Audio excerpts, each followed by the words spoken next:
Dear students, हम पढ़ रहे हैं कक्षा 7 हिंदी बाल महाभारत चौथा पाठ अम्बा और भीष्म। अब से पहले हम लोग भीष्म की प्रतिज्ञा, देवव्रत ये पाठ पढ़ चुके थे। आज हम शुरू कर रहे हैं अम्बा और भीष्म। सत्यवती के पुत्र चित्रांगद बड़े ही वीर परंतु स्वेच्छाचारी थे। एक बार किसी गंधर्व के साथ युद्ध हुआ, उसमें वह मारे गए। उनके कोई पुत्र नहीं था, इसलिए उनके छोटे भाई विचित्रवीर्य हस्तिनापुर की राजगद्दी पर बैठे। स्टूडेंट्स, आपको मैं याद दिला देता हूँ, विचित्रवीर्य और चित्रांगद दोनों ही सत्यवती के पुत्र हैं और सत्यवती उसी मछुआरे सरदार की बेटी है जिससे राजा शांतनु ने विवाह किया था। अर्थात ये दोनों ही देवव्रत यानी भीष्म के भाई हैं। चित्रांगद बड़ा वीर था, लेकिन एक युद्ध में मारा गया। उनके कोई पुत्र नहीं था, उनके विवाह नहीं हुआ था, इसलिए विचित्रवीर्य उनके बाद में राजा बना।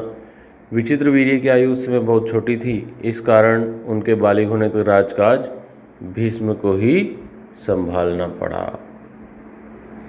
जब विचित्रवीर्य विवाह के योग्य हुए तो भीष्म को उनके विवाह की चिंता हुई। भाई, भीष्म बड़े हैं, परिवार में और कोई रहा नहीं है, तो चिंता कौन करेगा विवाह की? भीष्म ही करेंगे।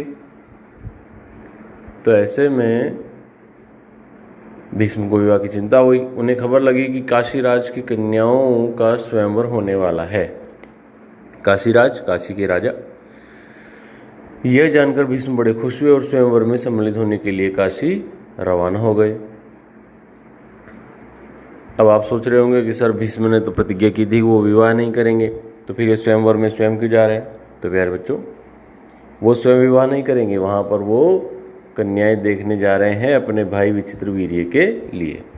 देखते हैं आगे क्या होता है।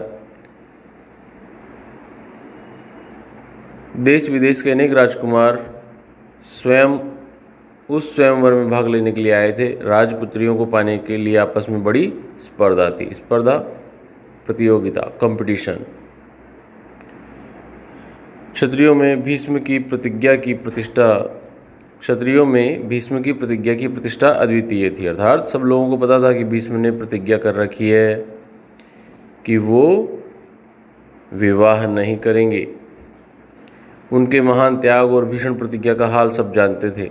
इसीलिए जब वह स्वयंवर मंडप में प्रविष्ट हुए, स्वयंवर मंडप वह स्थान जहाँ पर वो स्वयंवर होगा।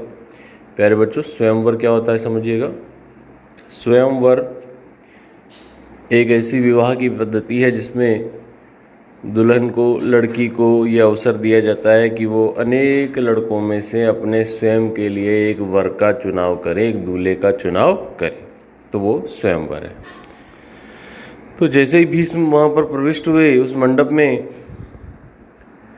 तो राजकुमारों ने सोचा कि वह सिर्फ स्वयंवर देखने के लिए आए हैं, परंतु जब स्वयंवर में सम्मिलित होने वालों में भीष्म ने भी अपना नाम लिया तो अन्य कुमारों को निराश होना पड़ा। उनको क्या पता था कि दृढ़वती भीष्म अपने लिए नहीं वरन अपने भाई के लिए स्वयंवर में सम्मिलित हुए हैं। दृढ़वर्ती अर्थात कठोर प्रतिज्ञा करने वाले स्वयं के लिए नहीं आए, वो तो उनके भाई के लिए आए। सभा में खलबली मच गई।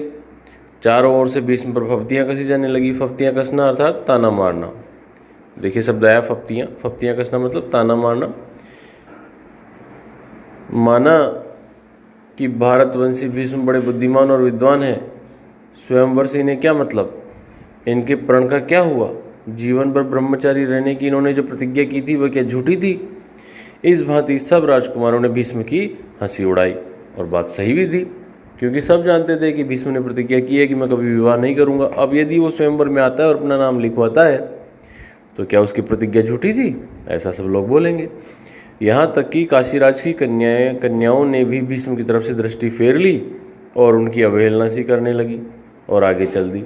अवहेलना करना मतलब उनको अवॉइड करना, उनकी तरफ ध्यान न देना। भीष्म इस अवहेलना को सह न सके, उनको बुरा लग गया। उन्होंने सभी राजकुमारों को हराकर तीनों राजकन्याओं को बलपूर्वक रथ पर बैठा लिया और हस्तिनापुर को चल दिए। मतलब आप समझ सकते हैं कि उन्होंने क्या किया। जितने भी राजकुमार वहाँ थे उन सबको युद्ध में हरा दिया। और जो राजकन्याएं थी तीनों, काशीराज की 3 बेटियां, उनको बलपूर्वक यानी ताकत से, जोर ज़बरदस्ती से, आप इसको एक प्रकार से अपहरण ऐसा बोल सकते हैं, बलपूर्वक रथ पर बिठा लिया और हस्तिनापुर को चल दिए। सोब देश का राजा शाल्व बड़ा वीर था। देश का नाम है सोब देश और वहाँ के राजा है शाल्व, बड़ा वीर था वो।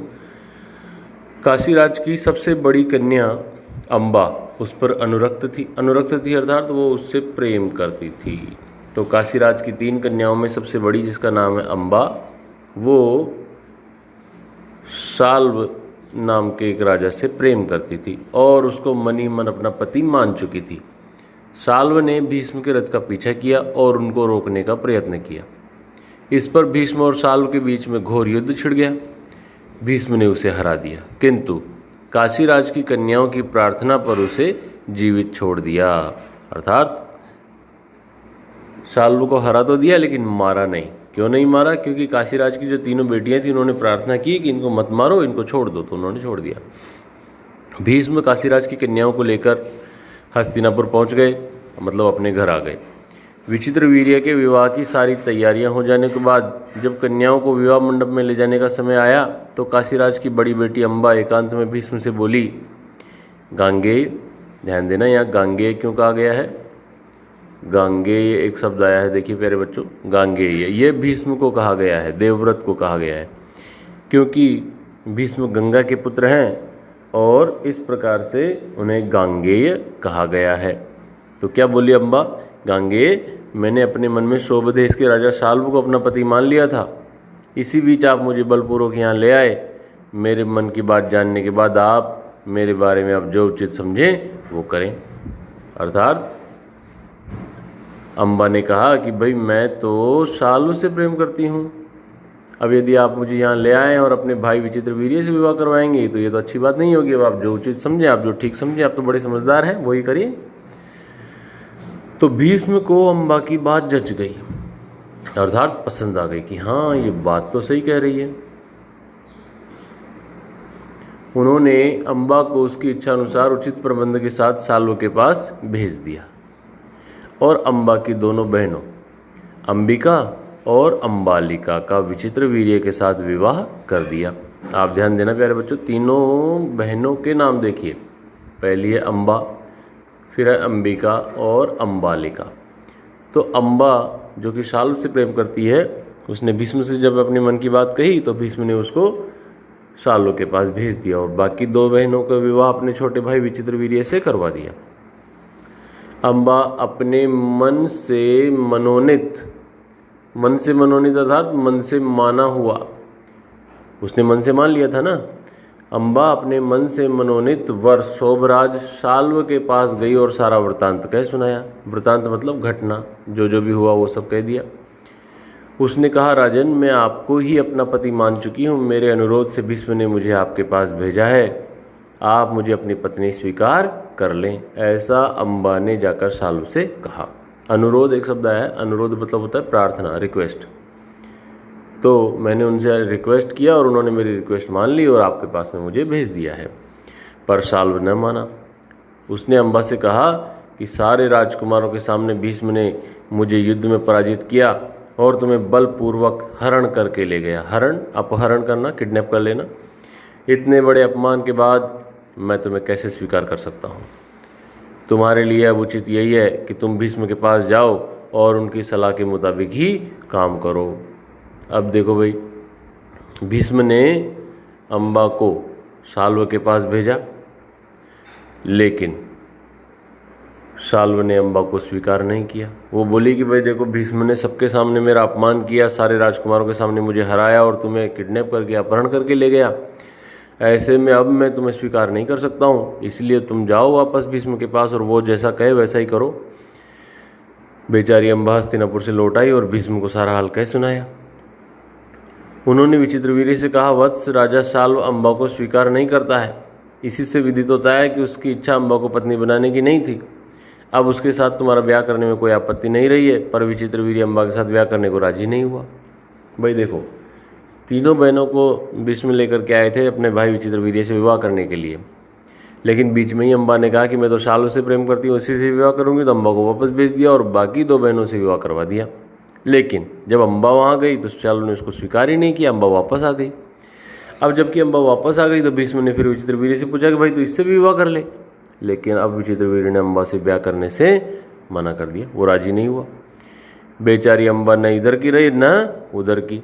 अम्बा को न तो शाल्व मिला न विचित्रवीर्य मिला, भीष्म स्वयं शादी कर नहीं सकता है, तो अब क्या करे, तो न इधर की न उधर की, कोई और रास्ता न देख वह भीष्म से बोली, गांगे मैं तो दोनों ओर से ही गई, मेरा कोई भी सहारा नहीं रहा, अब आप ही मुझे हर लाए थे, अतः अब आपका ये कर्तव्य है कि आप मेरे साथ ब्याह कर लें। ऐसा अम्बा ने भीष्म से कहा भाई, और बात सही भी थी, क्योंकि भीष्म उसको अपहरण करके ले आए अपने भाई से विवाह करने के लिए। लेकिन अम्बा ने शालू के बारे में कहा तो शालू के पास भेज दिया, शालू ने भी स्वीकार नहीं किया। बाद में वापस आई तो विचित्रवीर्य ने स्वीकार नहीं किया। अब अपने पिता के घर भी नहीं जा सकती है, विचित्रवीर्य विवाह नहीं कर रहा है, शालू भी विवाह नहीं कर रहा है, तो आखिर अम्बा जाए तो कहाँ, वो तो कहीं की नहीं रही। तो इसीलिए उसने भीष्म से कहा कि अब तो आप ही मेरे से विवाह कर लो।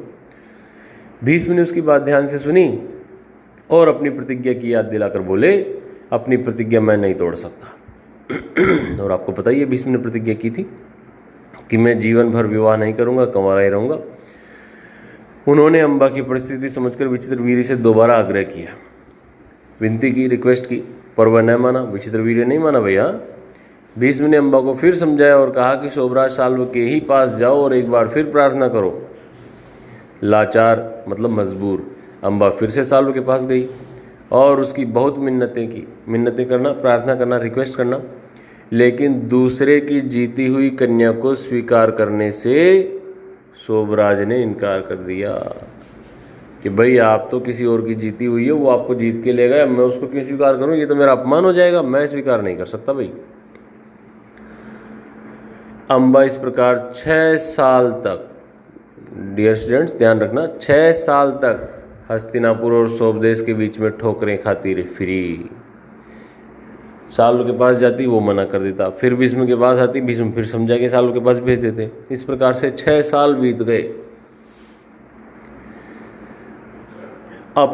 उसने अपने इस सारे दुख का कारण भीष्म को ही समझा, क्योंकि उसको लगा कि भीष्म ही मुझे अपहरण करके लाया था, यदि वो लाता ही नहीं तो इतनी समस्याएं नहीं होती, मैं आराम से स्वयंवर में शाल्व को अपना वर चुन लेती और मेरा काम हो जाता।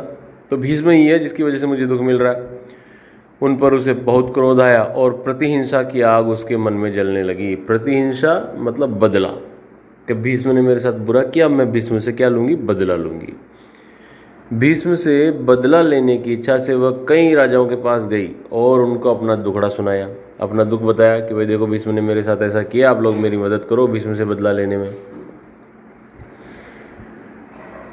भीष्म से युद्ध करके उनका वध करने की उसने राजाओं से प्रार्थना की, पर राजा लोग तो भीष्म के नाम से ही डरते थे, क्योंकि सबको पता था कि भीष्म तो बड़ा वीर योद्धा है, हम उसको हरा नहीं पाएंगे। किसी में इतना साहस नहीं था कि भीष्म से युद्ध करे। क्षत्रियों से एकदम निराश होकर अम्बा ने तपस्वी ब्राह्मणों की शरण ली। तपस्वियों ने कहा, क्षत्रिय मतलब जो राजा लोग होते हैं। फिर ब्राह्मणों के पास गई तो ब्राह्मणों ने क्या कहा, बेटी तुम परशुराम के पास जाओ, वे तुम्हारी इच्छा अवश्य पूरी करेंगे। तब ऋषियों की सलाह पर अम्बा परशुराम के पास चली गई। अम्बा की करुण कहानी सुनकर परशुराम का हृदय पिघल गया। उन्होंने दयार्द्र स्वर में कहा, दयार्द्र मतलब दया में भीगे हुए स्वर में, अर्थात उसको दया आ गई। क्या बोले परशुराम जी, काशीराज कन्ये तुम मुझसे क्या चाहती हो? तो अम्बा ने कहा, ब्राह्मण वीर मेरी प्रार्थना केवल यही है कि आप भीष्म से युद्ध करें, मैं आपसे भीष्म के वध की भीख मांगती हूँ, अर्थात मैं चाहती हूँ कि आप भीष्म को मार दें, क्योंकि उसने मेरे साथ अन्याय किया है। परशुराम को अम्बा की प्रार्थना पसंद आ गई कि अरे वाकई में एक लड़की के साथ में, एक औरत के साथ में बड़े अन्याय हुआ है, तो मुझे इसका साथ जरूर देना चाहिए। बड़े उत्साह के साथ वह भीष्म के पास गए और उन्हें युद्ध के लिए ललकारा। दोनों कुशल योद्धा थे, कुशल थे मतलब दोनों अच्छे, और धनुष विद्या के जानकार भी थे। दोनों ही जितेंद्रिय और ब्रह्मचारी थे। जितेंद्रिय मतलब जिन्होंने अपनी इंद्रियों को जीत लिया, जिन्होंने अपनी इंद्रियों को काबू पा लिया। ब्रह्मचारी जिन्होंने विवाह नहीं किया। समान योद्धाओं की टक्कर थी, दोनों एक समान थे, दोनों में बराबर। कई दिनों तक युद्ध होता रहा, फिर भी हार जीत का निश्चय नहीं हो सका, क्योंकि दोनों बराबर टक्कर के थे। अंत में परशुराम ने हार मान ली और उन्होंने अम्बा से कहा कि जो कुछ मेरे वश में था वो कर चुका, अब तुम्हारे लिए यही उचित है कि तुम भीष्म की ही शरण लो, अर्थात भीष्म के पास जाओ, वो कहे जो करो। पर अम्बा ऐसी बातों से कब विचलित होने वाली थी। उसने वन में जाकर फिर तपस्या शुरू कर दी और तपोबल से स्त्री का रूप छोड़ दिया और पुरुष बन गई। ऐसी भयंकर तपस्या की, तपोबल मतलब तपस्या का बल, तपस्या की ताकत। तो उसने ऐसी तपस्या की कि स्त्री का रूप छोड़ दिया और पुरुष बन गई, और उसने अपना नाम शिखंडी रख लिया। क्या रख लिया प्यारे बच्चों? नाम शिखंडी। जब कौरवों और पांडवों के बीच कुरुक्षेत्र के मैदान में युद्ध हुआ, कौन सा युद्ध? महाभारत का युद्ध, आगे के पाठों में हम पढ़ेंगे। तो भीष्म के विरुद्ध लड़ते समय शिखंडी रथ के आगे बैठ गया और अर्जुन ठीक उसके पीछे। ज्ञानी भीष्म को ये बात मालूम थी कि अम्बा ही शिखंडी का रूप धारण किए हुए है, इसीलिए उन्होंने उस पर बाण चलाना अपनी वीरोचित प्रतिष्ठा के विरुद्ध समझा। अर्थात उनको ये पता था कि ये तो एक स्त्री है, और इसीलिए उनको लगा कि मैं किसी स्त्री पर बाण नहीं चला सकता, इसीलिए उन्होंने बाण चलाया ही नहीं। और इस प्रकार शिखंडी को आगे करके अर्जुन ने भीष्म पितामह पर हमला किया और अंत में उन पर विजय प्राप्त कर ली। जब भीष्म आहत होकर पृथ्वी पर गिरे, तब जाकर अम्बा का क्रोध शांत हुआ।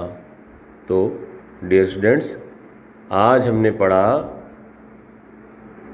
भीष्म और अम्बा, अम्बा और भीष्म। ये बाल महाभारत का चौथा पाठ था, जिसमें विचित्र वीर्य के विवाह के लिए 3 कन्याओं का अपहरण करके भीष्म लाते हैं। उनमें से एक का विवाह वो उससे नहीं करवा पाते हैं, और अनेक वर्षों तक उसको इधर से उधर घुमाने के बाद में अंत में वो तपस्या करती है और पुरुष का रूप धारण कर लेती है।